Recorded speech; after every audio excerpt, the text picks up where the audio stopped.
trust Pakistan to come up with a political statement and a controversial statement each and every time. From the Asia Cup until the Women's World Cup, they might have not learned. But in Sana Mir's case, it's a very curious catch-22 situation. What could she have done? Because this is the timeline of events and this is the rule that governs political messages and everything. Now, Sana Mir, during the Pakistan versus Bangladesh match that was taking place, she called one player, Natalia Pervaiz, as a player from Azad Kashmir. Now, this Azad Kashmir thing is a huge controversy that has snowballed. What is it? Knowing India versus Pakistan relations, the main bone of contention is Jammu and Kashmir. We in India call it Jammu Kashmir, and the part that is there in Pakistan, Pakistan occupied Kashmir. It is vice versa in the Pakistan side. Pakistan side, they call this as Azad Kashmir. And here, they call the rest Indian occupied Kashmir. We don't know what is the status at this point in time as far as the politics is concerned. It's complicated. It continues to get complicated. But after the backlash that she got on Azad Kashmir, Sana Mir offered a clarification. She said, it is unfortunate how things have been blown out of proportion and they have been subjected to unnecessary pressure. My comment about a Pakistan player's hometown was only meant to highlight the challenges she faced from coming from a certain region and her incredible journey. She's not apologized. She's offered a clarification. Now, she had given the source where it was from, her analysis.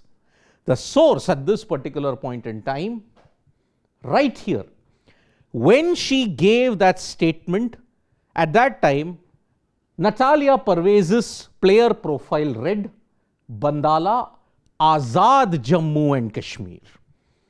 This was a huge problem. After the controversy, it was changed to Bandala, Pakistan administered Kashmir. Now, what could Sana Mir have done? She hails from Pakistan. Could she have called it Pakistan administered Kashmir or Pakistan Kashmir? She would have not been allowed to go back home. That is one problem. She definitely could have not said POK, where she comes from. So what she could have done? What could Sana Mir have done? Now, as far as the political statement is concerned, is she guilty of it? Because what does the political statement say? Now, remember, I had done in the earlier video, what does the political statement say for players and player officials, as well as where is it from? It only governs clothing and equipment apparel.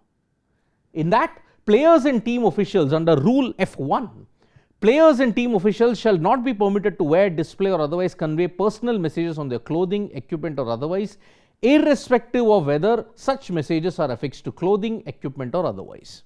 This is the broader scheme when it comes to political messages.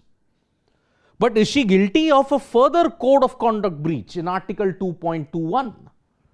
Not really. Because Article 2.21 says is intended to cover all types of conduct that bring the game into disrepute and which is not specifically and adequately covered by the specific offences set out everywhere else. Is she guilty of that?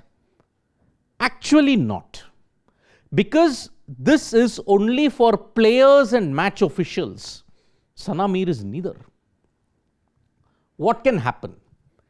Can she be sanctioned by the ICC? Maybe not. The only way what can happen now is, BCCI lodges a formal complaint with the ICC and has Sana Mir expelled from the commentary panel. But then, that will also raise a lot of concerns. What could Sana Mir have done?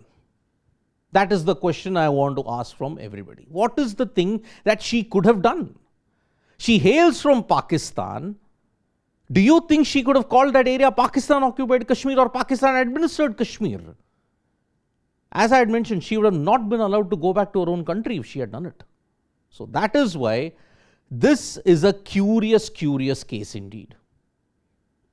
Now, what will happen? Will the BCCI complain to the ICC? Will the ICC take action?